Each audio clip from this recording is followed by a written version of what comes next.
Samuel ஆகமம் முதல் நூல். அதிகாரம் 1. எப்ராயிம் மலைநாட்டை சார்ந்த ராமாத்தையும் சோப்பீமில் எல்கானா என்ற ஒருவர் இருந்தார். இவர் எப்ராயிமை சார்ந்த சூப்பின் மகனான தோகூவின் மைந்தனான எலிகூபின் புதல்வனான எரோகாமின் மகன். அவருக்கு அன்னா பெனின்னா என்ற இரு மனைவியர் இருந்தனர். பெனின்னாவுக்கு குழந்தைகள் இருந்தனர், அன்னாவுக்கோ குழந்தைகள் இல்லை.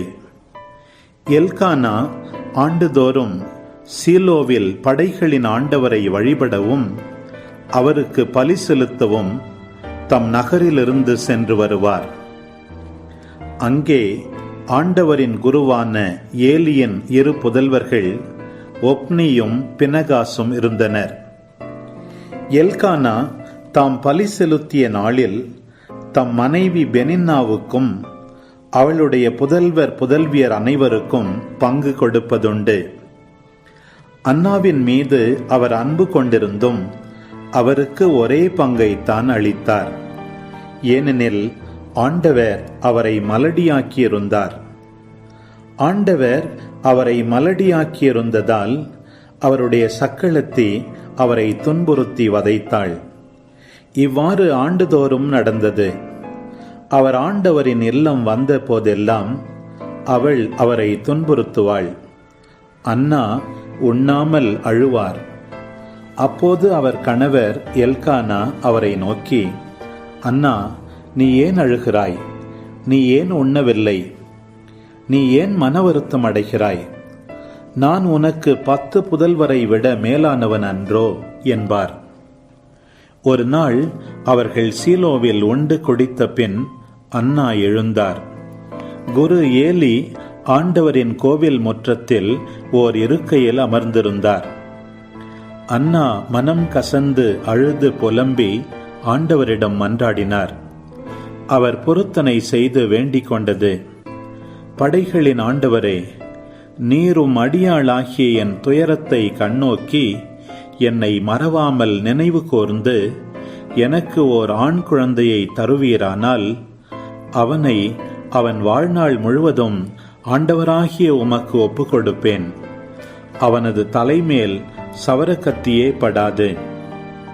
அவர் இவ்வாறு ஆண்டவர் திருமுன் தொடர்ந்து மன்றாடி கொண்டிருந்த போது ஏலி அவருடைய வாயை கவனித்தார். அன்னா தம் உள்ளத்தினுள் பேசிக் கொண்டிருந்தார். அவருடைய உதடுகள் மட்டும் அசைந்தன, குரல் கேட்கவில்லை. ஆகவே ஏலி அவரை ஒரு குடிகாரி என்று கருதினார். ஏலி அவரை நோக்கி, எவ்வளவு காலம் நீ குடிகாரியாயிருப்பாய்? மது அருந்துவதை நிறுத்து என்றார். அதற்கு அன்னா மறுமொழியாக, இல்லை என் தலைவரே, நான் உள்ளம் நொந்த ஒரு பெண். திராட்சை ரசத்தையோ வேறு எந்த மதுவையோ நான் அருந்தவில்லை. மாறாக ஆண்டவர் திருமுன் என் உள்ளத்தை கொட்டி கொண்டிருக்கிறேன். உம் அடியாளை ஒரு கீழ்த்தர பெண்ணாக கருத வேண்டாம். ஏனெனில் என் துன்ப துயரங்களின் மிகுதியால் நான் இதுவரை பேசிக் கொண்டிருந்தேன் என்று கூறினார். பிறகு ஏலி, மனநிறைவோடு செல். இஸ்ரவேலின் கடவுள் நீ அவரிடம் விண்ணப்பித்த உனது வேண்டுகோளை கேட்டருள்வார் என்று பதிலளித்தார். அதற்கு அன்னா, உம் அடியாள் உம் கண்முன்னே அருள் பெறுவாளாக என்று கூறி தம் வழியே சென்று உணவு அருந்தினார். இதன் பின் அவர் முகம் வாடியிருக்கவில்லை. அவர்கள் காலையில் எழுந்து ஆண்டவர் திருமுன் வழிபட்டுவிட்டு திரும்பிச் சென்று ராமாவில் இருந்த தங்கள் இல்லம் அடைந்தனர். எல்கானா தம் மனைவி அன்னாவோடு கூடி வாழ்ந்தார். ஆண்டவரும் அவரை நினைவு கூர்ந்தார். உரிய காலத்தில் அன்னா கருவுற்று ஒரு மகனை பெற்றெடுத்தார். நான் அவனை ஆண்டவரிடமிருந்து கேட்டேன் என்று சொல்லி அவர் அவனுக்கு சாமுவேல் என்று பெயரிட்டார். எல்கானாவும் அவர் வீட்டார் அனைவரும் ஆண்டவருக்கு தங்கள் ஆண்டு பலியையும் பொருத்தனையையும் செலுத்தச் சென்றார்கள். ஆனால் அன்னா செல்லவில்லை. அவர் தம் கணவரிடம், பையன் பால்குடி மறந்ததும் அவனை எடுத்துச் செல்வேன். அவன் ஆண்டவர் திருமுன் சென்று என்றும் அங்கே தங்கியிருப்பான் என்று சொன்னார். அவர் கணவர் எல்கானா, உனக்கு சிறந்தது எனப்படுவதைச் செய். பையன் பால்குடி மறக்கும் வரை இரு. ஆண்டவர் தம் வார்த்தையை உறுதிப்படுத்துவாராக என்று அவரிடம் கூறினார். ஆகவே அவர் தங்கியிருந்து பால்குடி மறக்கும் வரை தம் மகனுக்கு பாலூட்டி வந்தார்.